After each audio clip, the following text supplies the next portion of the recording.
अरे मूचल, महारानी दुर्गावती की साड़ियां, जूती, जेवर गई कौन नहीं जानते, मगर महारानी दुर्गावती की खानदानी कृष्ण कन्हैया की नीली बांसुरी कोठे गई, वो ढूंढ के निकाल।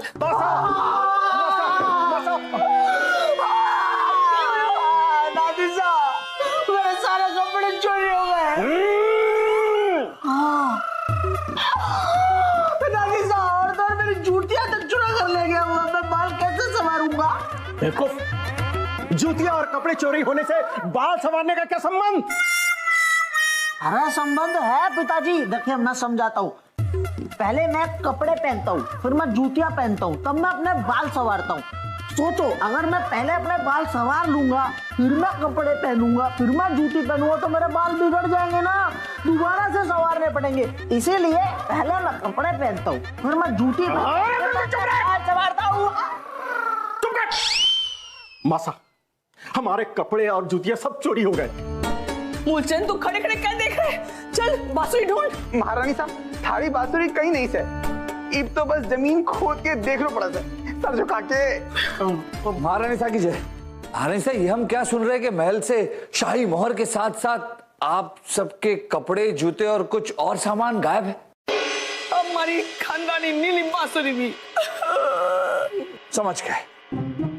ओह, आपके समझ में आ गया? आप समझ गए तो हमें भी जरा समझाइए। बलदेव जी, आप ही ने जिद की थी कि महल का वास्तु ठीक नहीं, उसे ठीक करवाया जाए। पर आप ही के जिद करने पर महारानी शाह ने यह आदेश दिया कि मिस्त्री को बुलाया जाए और महल का वास्तु ठीक किया जाए। और मिस्त्री को महल के गुप्त रास्ते भी दिखाए गए, जो आज तक मुगलिया सल्तनत का एक बड़ा राज था। राजा बिरबल, वो हमने भाग्योदय के लिए वास्तु बदलवाया था। और रही बात गुप्त रास्ते की, तो मासा ने जो किया ठीक किया। बलदेव जी, हमें गुप्त रास्तों के खुलने की चिंता हो रही थी, इसलिए गुप्त रास्तों का निरीक्षण करने के लिए हम वहां कल गए और वहां हमें गीली मिट्टी पर 2 लोगों के महल के अंदर आते हुए पैरों के निशान मिले। तो क्या हो? वो तो राज मिस्त्री गुप्त रास्ते का मरम्मत के काम कर रहे थे, तो उनके पैरों के निशान हुए। नहीं महारानी साहब, काम करने वाला मिस्त्री एक था और पैरों के निशान 2 लोगों के थे। और वैसे भी मिस्त्री तो शाम को ही काम करके चला गया, लेकिन हम वहां रात में गए थे। इसका मतलब है कि कपड़े और जूतियां चोरी करके चोर उसी रास्ते से भागा होगा। नहीं बलदेव जी, हमें 2 लोगों के महल के अंदर आते हुए पैरों के निशान मिले और जैसे ही हमने वो निशान देखे, हमने सारे गुप्त दरवाजे बंद करवा दिए और महल के जितने भी दरवाजे हैं जिससे कोई बाहर जा सकता है, वो भी बंद करवा दिए। इसका मतलब 2 लोग जो महल के अंदर चोरी करने के इरादे से आए थे, वो अब भी महल के अंदर ही हैं। बस हमें उन्हें ढूंढना है। राणा बलदेव, फटाफट चोरों को पकड़। मन ने हमारी खानदानी बांसुरी जल्दी वापस चाहिए से। जी मासा। 18, 19, 20। मूलचंद, एक काम करो, इन सब की गिनती करो। गिनती में 2 ज्यादा निकले, समझो कि इन्हीं में से वो 2 चोर होंगे। अब बाद में हम तहकीकात करेंगे कि वो 2 चोर कौन है। 1, 2, 3, 4। 21, 22, 23। 4 के बाद सीधे 21, 22, 23 कैसे हो सकता है? ठीक से गिनती करो। वो क्या है ना कि इन सब की गिनती में आपकी मालिश की गिनती आ जाती है, सर झुका के। ठीक है, गिनती करो। 1, 2, 3। क्या कोई भी इंसान कपड़े, जूते, बर्तन या फिर कोई भी बड़ी या छोटी पोटली लेकर महल से बाहर गया? नहीं दादा जी, यहाँ से कोई नहीं देगा। हुजूर, आपके हुक्म के मुताबिक हमने कल रात से किसी सैनिक या दास या दासी या किसी अजनबी को महल के बाहर जाने नहीं दिया। बस राजा दरबान महल के बाहर गए। देखिए, सुरक्षा कड़ी रखी, क्योंकि जो भी चोर है वो सामान सहित अब भी महल के अंदर ही।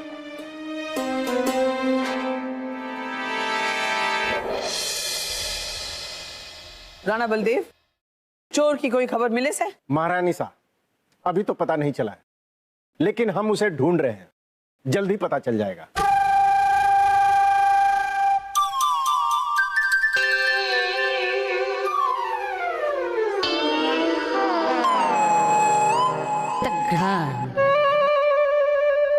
बलदेव, महारानी दुर्गावती को जल्द से जल्द बांसुरी चाहिए, वरना हम अपने पुरखों के क्या जवाब देंगे। महारानी साहब, ये हम यकीन के साथ कह सकते हैं कि चोर या चोरी का कोई भी सामान अब तक महल के बाहर नहीं गया। थारी इस महान खोज से चोर तो ना पकड़े गए बीरबल जी। महारानी दुर्गावती को सिर्फ राणा बलदेव से उम्मीद से। छोटे तीर से बड़ा शिकार हो नहीं सकता, अनाड़ी से सितार बज नहीं सकता। क्या कह रहे हो तानसेन जी? महारानी साहब, मित्र तानसेन जो है वो संगीत का रियाज कर रहे थे, ऐसा करते रहते हैं ये।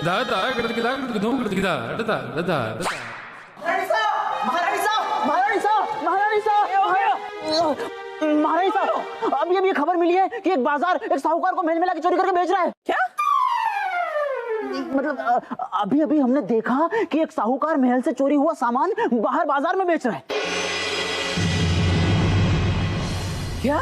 हाँ महारानी साहब, और पूरी रियासत में यह खबर फैली हुई है कि पिछले 2 युद्धों में जो हानि हुई है उसकी वजह से जहांपना का शाही खजाना पूरा खाली हो चुका है। और तो और जहांपना अपने कपड़े, जूतियां और बर्तन तक बेचकर खाने के लिए मोहताज हो गए। और महारानी साहब, ये खबर तक सुनने में आ रही है कि जहांपना रानी साहिबा और शहजादे सलीम के साथ भाग रहे हैं। ये हमारी रियासत में क्या हो रहा है? हम समझ गए। क्या समझ गए राजा बीरबल? बलदेव जी, हम ये समझ गए कि चोर का चोरी करने के पीछे मकसद क्या था। रानी साहिबा वो महल का छोटा मोटा सामान चुरा कर बाहर बेच रहा है। वो सबको ये जताना चाहता है कि जहांपना का दिवालिया निकल गया। उन चोरों की ये मजाल? बलदेव, क्या करना चाहिए अब? महारानी साहब, अब चिंता मत कीजिए। जैसे चील झपट्टा मारकर अपने शिकार को पकड़ लेती है, उसी तरह हम साहूकार को पकड़कर आपके सामने पेश कर देंगे। साहूकार को पेश किया जाए। महारानी साहिबा, हम सिंध देश के व्यापारी हैं। आज सुबह सुबह किसी शख्स ने ये सारा सामान सस्ते भाव में बेचा तो हमने खरीद लिया और मुनाफे में बेचने लगे। अब हमें क्या पता ये सारा सामान किसका था, बही खाता खोल के। साहूकार जी, जिसने आपको ये सामान बेचा, क्या आप उसे पहचान सकते हैं? जी हुजूर, धंधे में तो हम अपने बाप को नहीं पहचानते, भला उस शख्स को कैसे पहचानेंगे बही खाता खोल के? सुनो साहूकार, उस चोर ने थारे को कोई नीली बांसुरी बेची थी के? महारानी साहिबा, रंग तो हम सिर्फ रकम का पहचानते हैं। वैसे एक बांसुरी थी, लेकिन वो तो हमने बेच दी बही खाता खोल के। साहूकार जी, हम थारी गुनाह को माफ कर देंगे अगर थे वो नीली बांसुरी हमारे पास लेकर आओगे, वरना थारी जान की खैर नहीं। महारानी साहिबा, ये सोच पाना तो बहुत मुश्किल काम है। वो बांसुरी हमने कब, कहां और किससे बेची, लेकिन अपनी जान बचाने के लिए मैं कोशिश करूंगा। वादा नहीं कर सकता बही खाता खोल के। हाँ साहूकार जी, आप समझे नहीं। थे वो बांसुरी लेकर आवेगे तो हम थारे को बड़ा इनाम भी देवेंगे। अरे वाह महारानी साहिबा, फिर क्या मुश्किल है। वैसे अगर आप अपने इस महल का कोई सामान, जैसे ये गालीचा, वो गुलदस्ता वगैरह वगैरह अगर बेचना चाहती हैं तो हम आपको अच्छी कीमत दे सकते हैं बही खाता खोल के। बदतमीज! तुम्हारी इतनी जरूरत? माफी माफी माफी।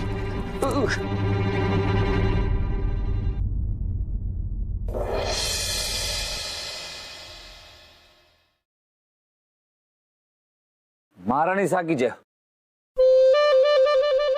बीरबल, थारे को कुछ पत्तो लागे हो कि उस साहूकार को सामान किन्ने बेचो थे? नहीं रानी साहबा, हम अब तक चोर का पता नहीं कर पाए।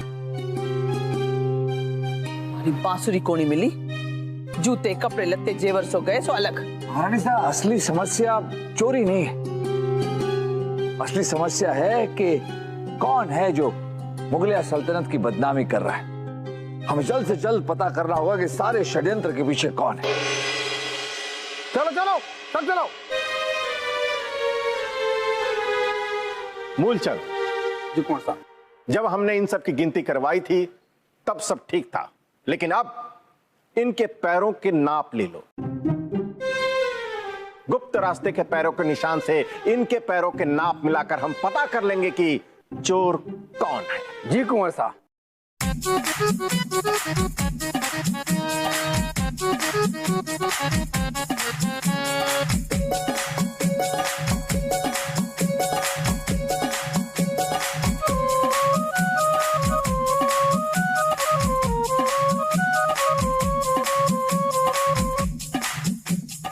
मूलचंद जी रुक जाइए। बलदेव जी, ऐसे कैसे पता चलेगा कि चोर कौन है? एक ही नाप तो कई लोगों के पैरों के हो सकते हैं। राजा बीरबल, उनमें चोर के पैर के भी तो निशान होंगे, है कि नहीं माता? बीरबल जी थे तो ऐसे बोल रहे हो से जैसे थारे को चोर के पत्तों लागे हुए। छलनी बोली सुई से तेरे पेट में छेद, ढोलक और सितार में है बड़ा भेद। क्या बोल रहे तानसेन जी? महारानी साहब, हमने आपको बताया था ना कि मित्र तानसेन को रियाज करने की आदत है। हर जगह रियाज करते रहते हैं, और दरबार में, महल में। कभी कभी चुप रहा कीजिए। अब महारानी साहब, चोर का तो पता नहीं, लेकिन हमने ये पता लगा लिया है कि चोरी का सामान महल से बाहर कैसे भेजा गया। कैसे? महारानी साहब, इस बात की तहकीकात करने के लिए कल हम छत पर गए थे, और वहां हमें रस्सी के गहरे निशान मिले दीवार पर, बिल्कुल छत की मुंडेर पे। इसका मतलब यह है कि किसी ने भारी सामान रस्सी से बांधकर महल के पीछे भेज दिया। तो बलदेव जी, हमारे महल के पीछे यमुना नदी है, तो हुआ यूं कि महल का सामान रस्सी से बांधकर यमुना नदी तक पहुंचाया गया। यमुना नदी में उस चोर का कोई साथी नाव में बैठ के सामान का इंतजार कर रहा था। उसने वो सामान लिया और यमुना नदी के जरिए महल का सामान महल से बाहर पहुंचाया गया। हम जल्द से जल्द चोर का पता लगा लेंगे महारानी साहब।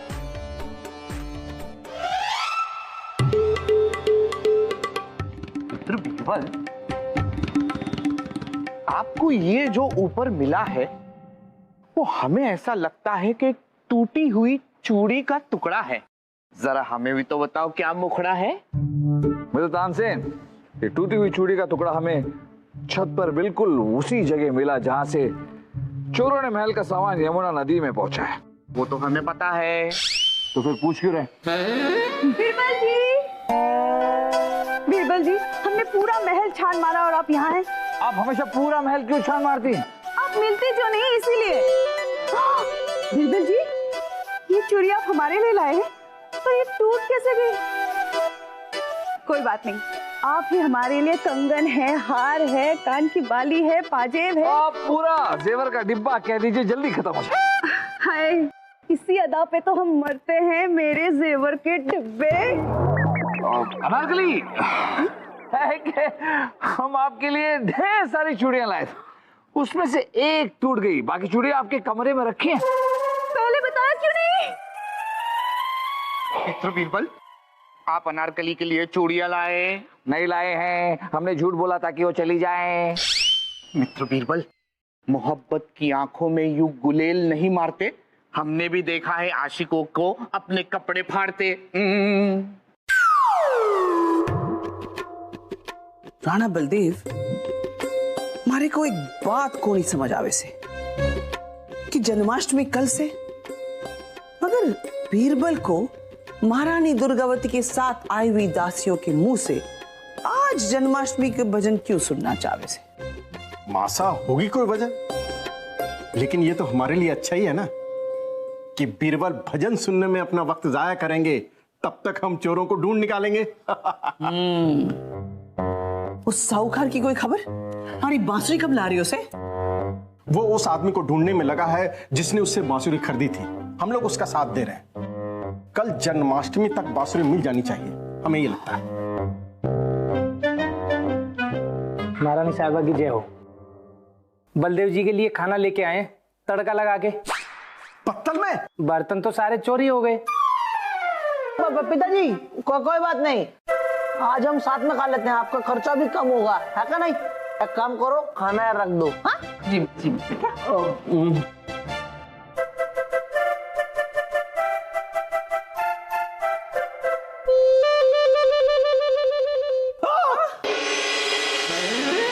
खाना कहाँ है? जी यही खाना है, हमारा दिवालिया निकल गया ना, तो मैंने सोचा ऐसे में तो आदमी रूखा सूखा खाना यही खाता है ना, तो मैं सूखी रोटियां नमक मिर्च के साथ ले आया तड़का लगा के। अरे तड़का कहाँ है? बलदेव जी तड़का लगा के तो हमारा तकिया कलाम है ना। तकिया कलाम के बच्चे, दफा हो जाए यहाँ से।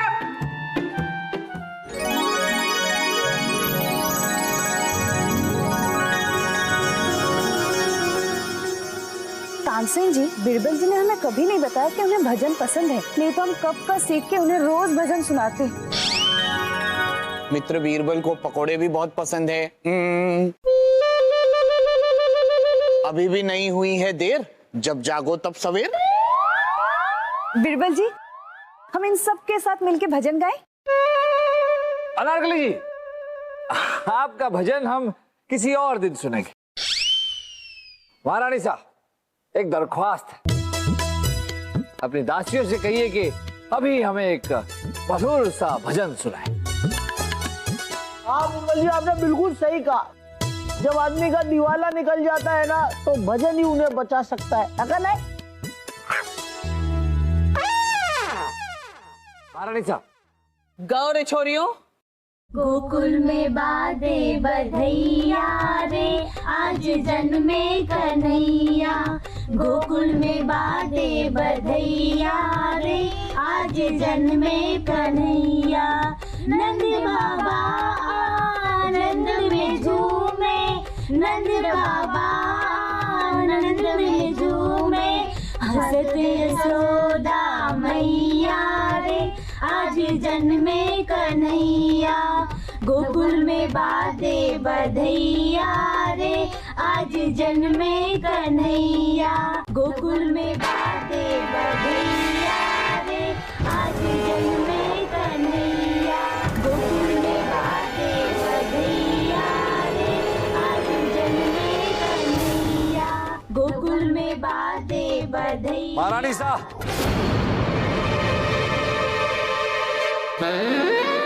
ये रहे वो दो चोर।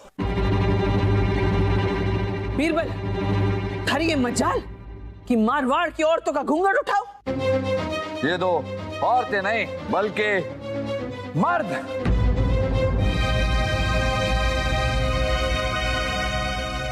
ये आज तक इसलिए बचे रहे क्योंकि ये घूंघट ओढ़े थे और किसी ने इन्हें पहचाना नहीं। थन्ने कैसे पता चले हो कि हे दासी के भेष में चोर से?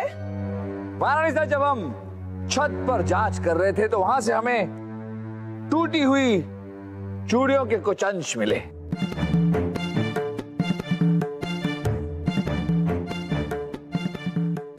टूटी हुई चूड़ी महारानी साहब, हम समझ गए कि ये दो चोर हैं, या तो दो महिलाएं हैं या फिर मर्द हैं जो औरत का भेष बदले हुए हैं। हमारा शक यकीन में तब बदला जब हमने दो दासियों को बात करते हुए सुना।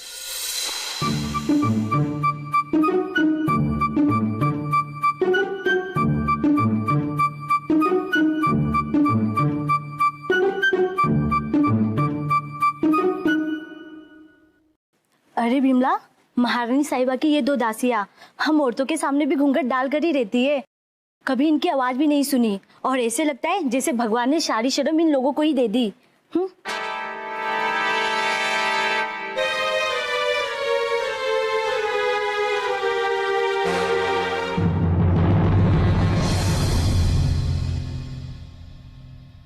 हमें यकीन हो गया कि ये दो मर्द हैं वो दासियों के भेष में हैं और इसलिए बात नहीं कर रहे हैं क्योंकि इनकी आवाज कोई सुन न ले। लेकिन फिर भी हमारे पास कोई पुख्ता सबूत नहीं था महारानी साहब। बिना सबूत के हम किसी दासी का घूंघट उठाकर बदतमीजी नहीं करना चाहते थे, इसलिए आज हमने आपकी सारी दासियों को यहाँ बुलाया भजन गाने के बहाने। इसका मतलब है कि इन दोनों ने मर्दानी आवाज में भजन गाया और आपने पकड़ लिया। नहीं बलदेव जी, बाकी सारी दासियां तो भजन गा रही थी, लेकिन ये दोनों नहीं गा रहे थे क्योंकि इन्हें डर था कि अगर ये मर्दाना आवाज में गाएंगे तो पकड़े जाएंगे। वाह,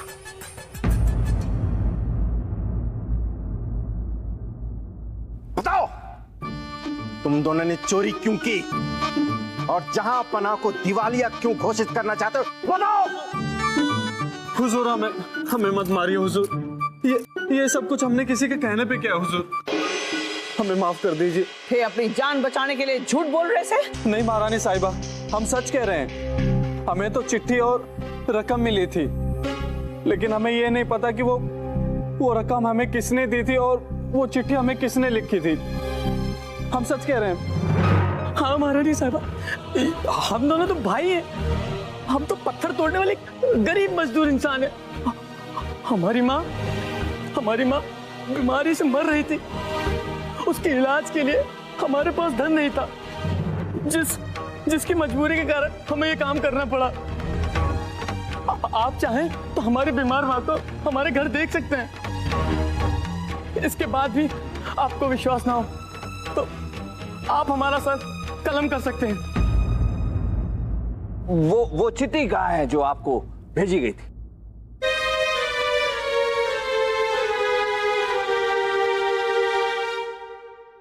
महारानी साहब, इस चिट्ठी में तो वही लिखा है जो इन्होंने अभी बताया। हम तो कह रहे हैं ये दोनों नाटक कर रहे हैं। नहीं बलदेव जी, ये दोनों नाटक नहीं कर रहे, ये झूठ नहीं बोल रहे। हमें लगता है कि ये सच कह रहे हैं क्योंकि महारानी साहब ये जानते हैं कि इतना ऊंचा झूठ बोलकर ये पकड़े जाएंगे। हम जांच करवाएंगे कि अपने माँ के बारे में जो कह रहे हैं वो सच है या नहीं। लेकिन अगर ये झूठ नहीं बोल रहे महारानी साहब, तो इसका मतलब इस सारे षड्यंत्र के पीछे कोई और है। कोई है जो चाहता है कि लोगों का मुगलिया सल्तनत पर से विश्वास उठ जाए। लेकिन ये है कौन?